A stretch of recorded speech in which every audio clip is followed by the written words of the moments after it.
dos temas aquí. Sí.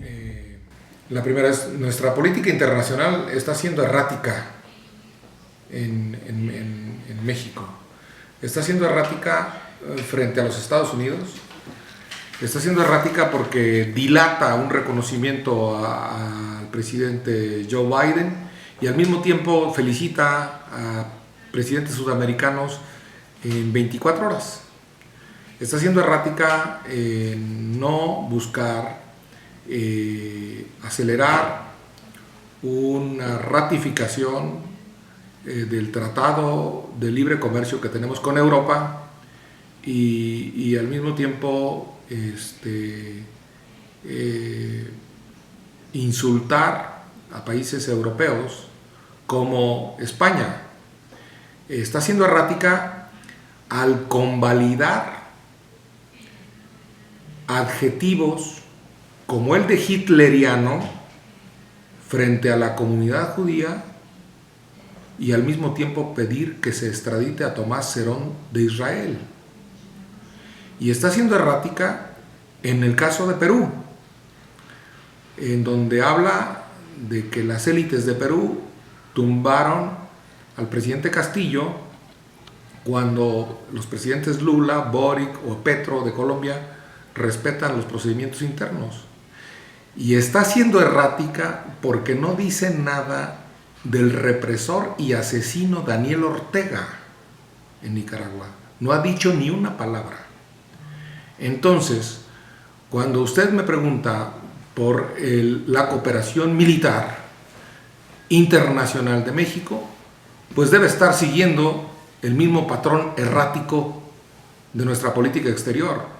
Y ahí peor, porque es más oculta, menos sujeta a la publicidad que conocen los medios y porque nuestras leyes y la opacidad de la militarización que en México peligrosamente se está dando impide que el Senado conozca con claridad el negocio de la militarización en México. No conocemos los contratos.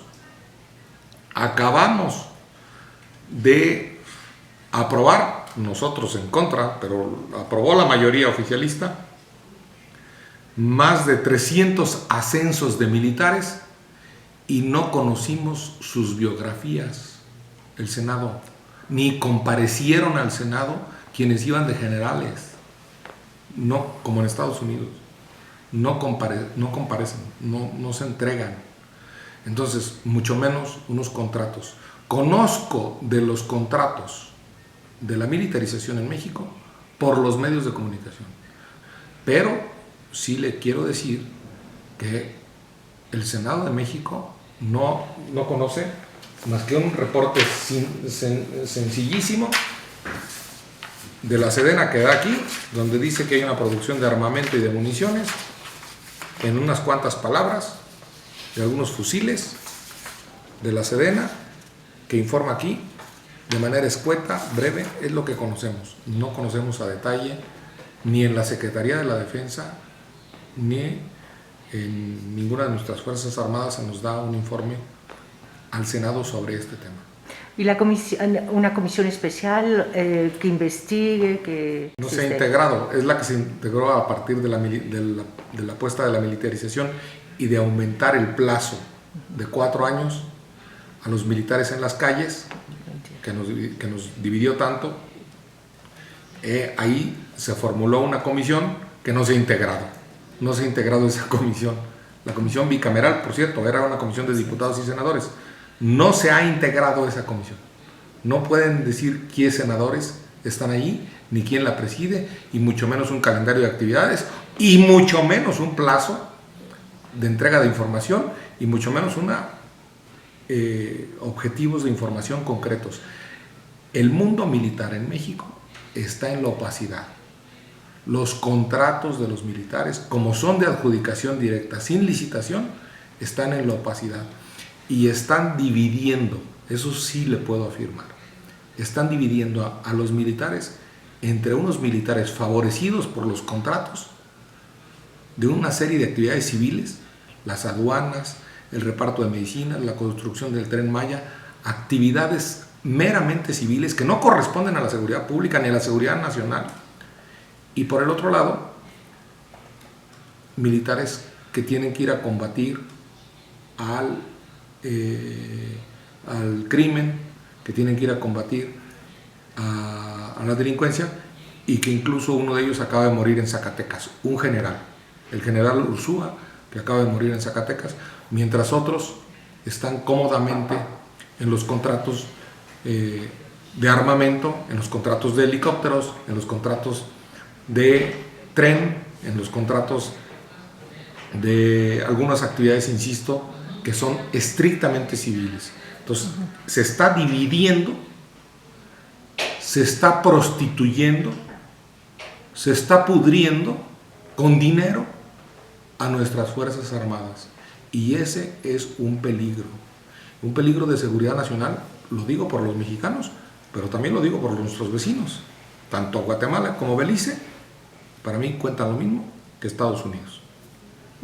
También hay una situación en la compra de armamento, en esta postura que México ha mantenido más de cercanía hacia Rusia. Eso no pone a México en la comunidad internacional con una imagen poco estratégica, puesto que Rusia está teniendo sanciones, ha sido uno de los países más sancionados por la guerra en Ucrania. Insisto en que nuestra política internacional con Rusia y con Estados Unidos y con América Latina es errática. Así la califico yo.